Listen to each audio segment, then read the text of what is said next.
இப்படியான சூழ்நிலையில தான் வசந்த் கிளியார் அப்படிங்கிறவரை பொறுத்த வரைக்கும் ஃபேஸ்புக்கில் ஒரு போஸ்ட்டை போட்டிருந்தாரு. இந்த போஸ்ட்டை பொறுத்த வரைக்கும் கர்நாடகா மட்டுமல்லாமல் இந்தியா முழுவதும் ஒரு சலசலப்பை உருவாக்கி இருந்தது. காரணம் என்ன அப்படின்னா, இந்த விவகாரத்தை பொறுத்த வரைக்கும் ஒரு ஹிந்து கோயில் சம்பந்தப்பட்ட விவகாரம்.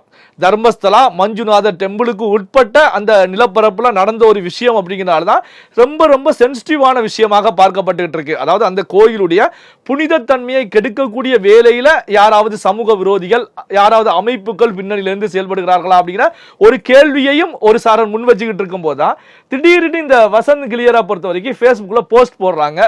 இந்த பகுதியை பொறுத்த வரைக்கும் தர்மஸ்தலாவில் இந்த குழி தோண்டக்கூடிய பகுதிகள், மஞ்சுநாதர் கோயில் இருக்கக்கூடிய பகுதிகளை பொறுத்த வரைக்கும் இந்த பகுதியில் ஒரு காலகட்டத்தில் மசூதி இருந்தது அப்படிங்கிற தகவலை ஃபேஸ்புக்கில் போடுறாங்க.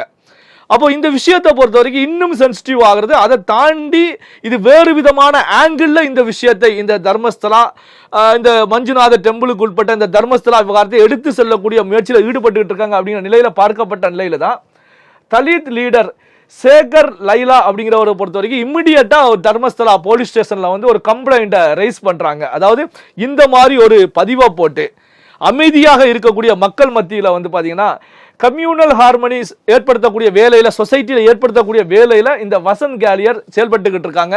அதனால வசந்த் கிளியரை பொறுத்த வரைக்கும் அவர் மீது ஆக்ஷன் எடுக்கணும் அப்படின்னு சொல்லி இந்த தலித் லீடர் சேகர் லைலாவை பொறுத்த வரைக்கும் ஒரு எஃப்ஐஆரை ரைஸ் பண்றாங்க. இந்த எஃப்ஐஆரை பொறுத்த வரைக்கும் செக்ஷன் 196/1A, அதே நேரத்தில் வந்து 353/2 அப்படிங்கிற செக்ஷன்ல அவர் மீது வந்து தர்மஸ்தலா போலீஸ் ஸ்டேஷன்ல கம்ப்ளைண்ட்டை வந்து ரைஸ் பண்ணியிருக்காங்க.